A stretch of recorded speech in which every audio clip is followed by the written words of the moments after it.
کہ جاتے جاتے ان کی مقبولیت کا گراف جو ہے وہ صفر سے بھی کہیں زیادہ نیچے گر چکا ہے کہ وہ ایک بدنصیب شخص ہے کوئی جو ان کی ویڈیو دیکھ رہا تھا. یعنی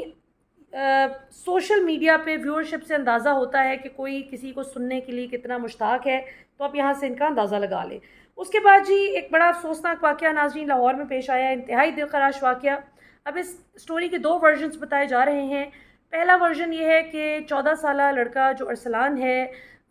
اس کو 9 مئی کے واقعات میں ملوث ہونے کے الزام میں گرفتار کیا گیا تھا آج سے 3 ماہ قبل,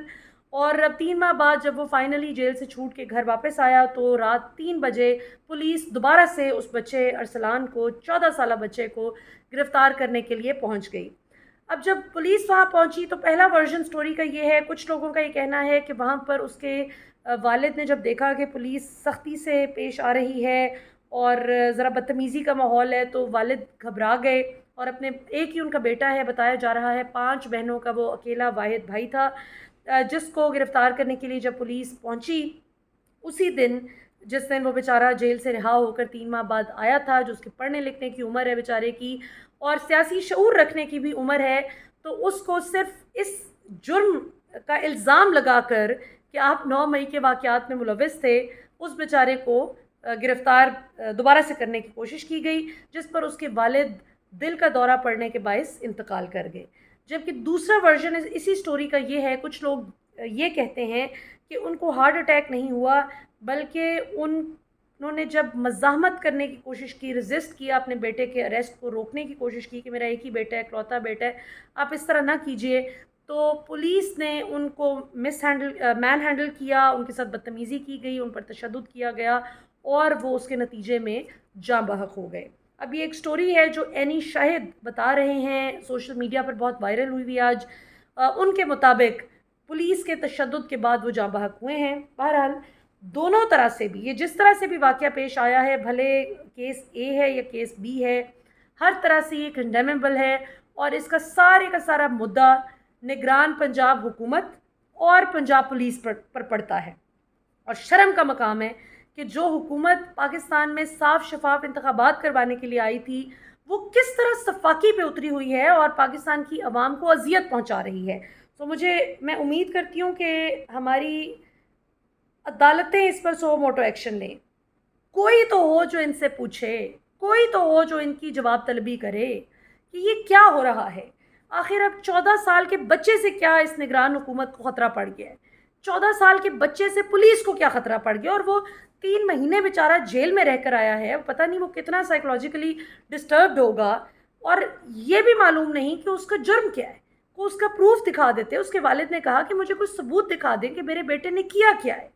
لیکن دوبارہ سے گرفتار کرنے کے لیے پولیس پہنچی اور یہ واقعہ بتایا جا رہا ہے کہ پیش آیا. اور اس میں یہ بھی بتایا جا رہا ہے کہ یہ واقعہ جو ہے اس کو کچھ گھنٹے لگ گئے ہیں میڈیا تک پہنچنے میں, کیونکہ اس پہ دباؤ اتنا زیادہ تھا اس خاندان پر پولیس کی جانب سے کہ کوئی جنازہ نہیں پڑھانا. ایز پر سورسز ذرائع کے مطابق بغیر جنازہ پڑھائے فٹافٹ تدفین کرنے والی بات کی کہ فٹافٹ دفناؤ, اور کوئی نام بھی نہیں لینا اس واقعے کا کہ یہ ہوا ہے, ورنہ نتائج کے ذمہ دار تم لوگ خود ہوگے. سو اللہ تعالیٰ ہر چیز دیکھ رہے ہیں, اور اللہ کی عدالت بھی سچ چکی ہے, اور اللہ تعالیٰ ہی ان سے بہترین انتقام لیں جو اس حد تک ظلم پر اتر آئے ہیں یہ ظالم. اب اگلی بات کرتے ہیں جی ہنا پرویز بٹ صاحبہ کی, کیونکہ اگلی بات بہت زیادہ ریلیونٹ ہے اس واقعے کے ساتھ. اب کہاں یہ ہو رہا ہے کہ پاکستان میں بے قصور لوگ جو ہیں بے دردی سے قتل کیے جا رہے ہیں, قتل و غارت گری کے ساتھ ساتھ لوگوں کو جو ابڈکشنز ہو رہی ہیں, بیچاری خواتین دیکھیں, فیمیل پرزنرز بیچاری کس طرح سے وہ قید و بند کی صعوبتیں جھیل رہی ہیں محض اس لیے کہ وہ عمران خان کو سپورٹ کرتی ہیں. خدیجہ شاہ جیسی ویل اکمپلشڈ بزنس وومن,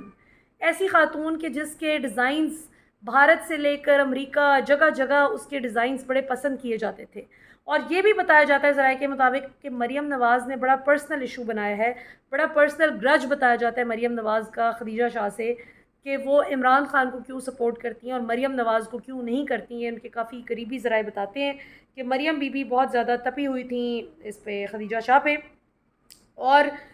جو کچھ ہم نے پاکستان میں خاص طور پہ پچھلے 3 ماہ میں جو کچھ ہوتے ہوئے دیکھا وہ کتنا شرمناک ہے. جبکہ دوسری طرف ہنا پرویز بٹ برطانیہ جاتی ہیں اور وہاں پہ اوورسیز پاکستانیز ان کو دیکھ کر چور چور اور نواز شریف مخالف نعرے لگاتے ہیں، جس پہ ہمارے وہ صحافی ساتھی اور پولیٹیکل کامنٹیٹرز جو اس سارے ظلم پر خاموش ہیں، جو میں نے ساری ویڈیو میں آج بات کی ہے، ان تمام تر مذکورہ بالا مظالم پر خاموش رہنے والے لوگ اچانک سے ہنا پرویز بٹ کے حق میں گفتگو کرتے ہیں کہ جی ان کے ساتھ یہ نہیں ہونا چاہیے تھا۔ میں ہنا کو پرسنلی جانتی ہوں، میری بہت اچھی سلام دعا ہے ہنا سے، بہت عزت کرنے والی خاتون ہے۔ ڈیجیٹل میڈیا پر یقیناً وہ بڑی بڑی سخت باتیں کر جاتی ہیں، سیاسی طور پہ سخت بات تو چلو صحافی بھی کر جاتے ہیں اور پولیٹیشنز بھی ایک دوسرے کو کر جاتے ہیں، لیکن ہنا جس طرح کی، یعنی مراد سعید کو ریحام خان کی کتاب میں جس طرح کی ان پہ غلیظ الزامات عائد کیے گئے، ان الزامات کا ریفرنس دینا، اور پھر یہ کہ عمران خان کی اہلیہ کے نک نیمز جس طرح کے رکھ کے بات کرنا، اور عمران خان کے حوالے سے بھی جس طرح کی ڈیروگیٹری گفتگو کرنا، مطلب خود بھی وہ ٹھیک ٹھاک ڈس رسپیکٹفل انداز میں گفتگو کرتی ہیں اپنے سیاسی مخالفین سے۔ تو جب آپ خود اس طرح کی گفتگو کرتے ہیں تو آپ کیا ایکسپیکٹ کرتے ہیں کہ جو ان کے سپورٹرز ہیں وہ پھر آپ کو پھولوں کے ہار پہنائیں گے؟ عزت تو گیو اینڈ ٹیک پہ چلتی ہے نا جی۔ یہ نہیں ہونا چاہیے تھا، یہ واقعہ بالکل نہیں ہونا چاہیے تھا، کسی کو بھی دیکھ کر آوازیں نہیں کسی جانی چاہیے، لیکن خدا را اس پر بھی آواز اٹھائی جائے جو عورتوں کو جیل میں پھینکا ہوا ہے پاکستان میں۔ اور چونکہ ہنا بٹ اس حکومت کا حصہ ہیں، نون لیگ حکومت، ان کی پارٹی ہے نون لیگ، جو اس وقت ابھی تک ایز وی اسپیک آج بھی جو ایوارڈ فنکشن ہوا ہے جس میں عمران خان مخالفین جو عمران خان پہ بلاسفیمی کے الزامات شیپ کرنے میں کوشش کرتے رہے، وقار ستی جیسے لوگ، غریدہ فاروقی جیسے لوگ جو عمران خان پر جب قاتلانہ حملہ ہوتا ہے تو اس کو کنٹروورشل بنانے کی کوشش کرتے رہے، ان سب لوگوں کو یہ شمع جو فرما رہی تھیں کہ علی سیٹھی، ویسے تو نجم سیٹھی کے بیٹے علی سیٹھی نے انکار کر دیا، تردید کر دیا کہ انہوں نے کوئی شادی نہیں کی کسی لڑکے سے، لیکن جب یہ خبر چلی تھی لڑکے سے شادی والی تو اس میں شمع جنیجو نے فرمایا کہ علی سیٹھی کی اپنی زندگی ہے، اگر وہ ٹھیک ہے کسی لڑکے کے ساتھ خوش ہیں تو رہے، کسی کو کیا مسئلہ ہے۔ تو اس طرح کے لوگوں کو جو ہے وہ ایوارڈز سے نوازا گیا، انعام دیا گیا ہے، بھرپور طریقے سے عمران خان مخالفین جو ہیں، جو عمران خان مخالف پروپیگنڈا چلاتے رہے، اس کا انعام دیا گیا، باقاعدہ ریکگنیشن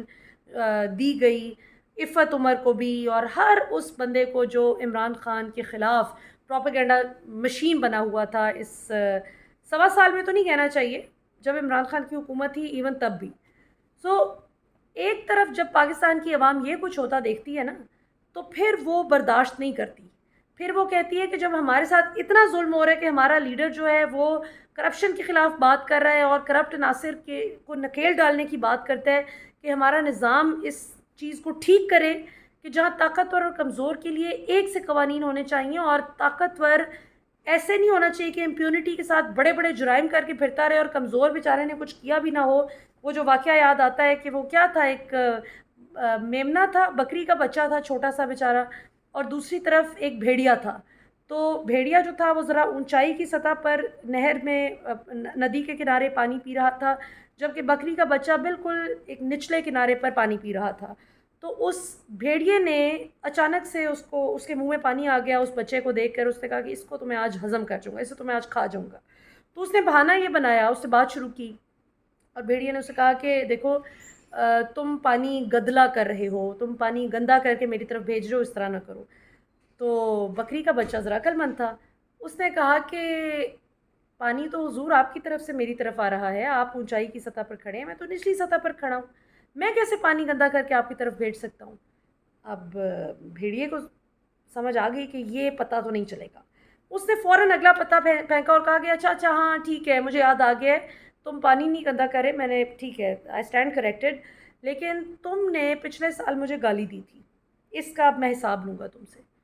تو بکری کا بچہ فوراً سے بولا کہ حضور پچھلے سال تو میں اس وقت پیدا ہی نہیں ہوا تھا، میری تو عمر ہی کو 5 مہینے ہے، میں تو اب کچھ مہینے پہلے پیدا ہوں۔ اب بھیڑیا سوچتا ہے کہ اب آخری حربہ آزمایا جائے، یہاں پہ بھی میں لاجواب ہو گیا ہوں۔ وہ کہتے ہیں ہاں ٹھیک ہے، تم صحیح بات کر رہے ہو، I stand corrected here as well, تم نے گالی نہیں دی تھی مجھے پچھلے سال اسی جگہ پر اسی وقت تمہاری ماں نے مجھے گالی دی تھی، اس لیے میں تمہیں کھانے لگا ہوں۔ تو اس وقت ہمارے نظام کا بھی اللہ کے فضل سے یہی صورتحال ہے کہ بالکل بھیڑیا جو ہے وہ بکری کے بچے کو جس طرح نوچ نوچ کر کھا رہا ہے، طاقتور غریب کو نوچ کے کھا رہا ہے، اور عوام کو یہ نظر آ رہا ہے کہ یہ بھیڑیے اور بکری کے بچے کے درمیان اگر کوئی ڈھال بن کر کھڑا ہے تو وہ عمران خان کھڑا ہے اللہ کی مدد سے۔ اس لیے پاکستان کی عوام عمران خان کو سپورٹ کر رہی ہے، اس لیے پاکستان کی عوام عمران خان کی سیفٹی اور ان کی درست حالت میں واپس ٹھیک ٹھاک اپنے گھر واپس پہنچنے کی دعائیں مانگ رہی ہے، اور اس خواہش کا اظہار کر رہی ہے کہ عمران خان کو رہا کیا جائے۔ اور دوسرا یہ کہ عمران خان پر تو ناحق جس طرح کہ آپ کو پتہ ہے کیسز بنائے گئے اور ان کو ایک فیئر ٹرائل کا موقع بھی نہیں دیا گیا، تو عوام کے دل پر یہ سب کچھ نقش ہو رہا ہے۔ ہنا بٹ ہوں یا ان کی جگہ اگر میں بھی ہوتی اور میں اس پارٹی کے ساتھ افیلیٹڈ ہوتی اور میں اپنے مخالفین کو اس طرح کی باتیں کہ مراد سعید کے حوالے سے جس طرح کی زومانی باتیں اور یہ اس طرح کی باتیں اگر میں کرتی ہوتی تو آبویسلی لوگوں نے کہنا تھا کہ مہنگائی سے مر گئے ہیں ہم لوگ، بنیادی انسانی حقوق کچلے جا رہے ہیں، اور آپ اس حکومت کا دفاع کرتی ہیں، تو شاید لوگ مجھے بھی دیکھ کر چور چور کے نعرے لگاتے۔ سو اس میں میرا نہیں خیال کہ کوئی عورت کارڈ آنا چاہیے، it shouldn't come in to play. ٹھیک ہے کسی کے ساتھ بھی بدتمیزی نہیں ہونی چاہیے، لیکن عزت ایک ٹو وے اسٹریٹ ہے۔ یہ حکومت کا کیا دھرا جو ہے، عثمان ڈار کی والدہ کو جس طرح سے ان کو کھینچا جا رہا تھا، بازو مروڑا جا رہا تھا، ان کی چادر کھینچی گئی، جس طرح سے چادر چار دیواری کا تقدس پامال کیا گیا، علی نواز دیوان جو پی ٹی آئی کے ان کے گھر کس طرح سے ان کی جو ایک اسپیشل بھائی تھا ان کا، غالباً اسپیشل بہن تھی ان کی گھر میں، اور ان کی والدہ تھیں، کس طرح سے ان کو ٹارچر کیا گیا،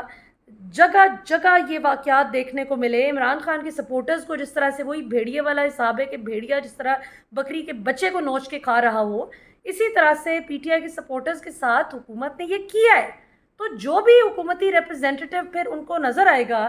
کہ وہ مزے سے اپنی زندگی گزار رہا ہے اور ڈیجیٹل میڈیا پہ اور ٹی وی پہ خوب ڈیفینڈ کر رہا ہے اس ظالم حکومت کو، تو ڈیفینیٹلی لوگوں کا ری ایکشن آئے گا۔ سو اس میں اگر لوگوں کے رویے کی مذمت کرنی ہے تو خدا را سب سے پہلے حکومت اپنی انٹروسپیکشن کرے۔ اس کا یہ جو کچھ بھی ہنا بٹ کے ساتھ ہوا ہے، اس کے ذمہ دار اوورسیز پاکستانیز سے زیادہ شہباز شریف اور ان کی پوری جو فیصلہ ساز ان کے ساتھ ملے ہوئے تھے یہ سب کرنے میں، وہ اس کے ذمہ دار ہیں۔ شہباز شریف رسپانسبل ہیں جو کچھ ہنا کے ساتھ بدتمیزی ہوئی ہے، یا ان کو دیکھ کے آوازیں کسی گئی ہیں، کہا گیا ہے کہ تم چور چور چور۔ کسی کو بھی ایسی باتیں سننا اچھا نہیں لگتا، لیکن شہباز شریف یہ دن لے کر آئے ہیں اپنی رسپیکٹیبل ایم پی اے کے لیے۔ تو یہ انٹروسپیکشن کی ضرورت نون لیگ کو ہے۔ اوورسیز پاکستانیز کو آپ بعد میں پوچھیں، پہلے اپنے گریبان میں جھانکیں کہ آپ نے عوام کو اس نہج پر آپ لائے کیوں ہیں کہ آج وہ آپ کے کسی بھی ریپرزینٹیٹیو کو دیکھتے ہیں تو غصے میں بپھرے ہوئے شیر کی طرح وہ غصے کا اظہار کرتے ہیں۔ اور پھر یہ کہ عمران خان اس وقت جیل کی سلاخوں کے پیچھے لوگوں کو نظر آ رہا ہے کہ ناحق قید ہے، تو آبویسلی پھر اس کا ایک ری ایکشن تو آنا تھا۔ افسوسناک واقعہ ہے، نہیں ہونا چاہیے، لیکن جو کچھ آپ نے کیا ہے اس میں پھر آپ کچھ اچھا ایکسپیکٹ بھی نہیں کر سکتے۔ اور خیر ابھی تک کے لیے اتنا ہی، انشاءاللہ اگلے پروگرام میں پھر ملاقات ہوگی۔ پاکستان ہمیشہ زندہ باد۔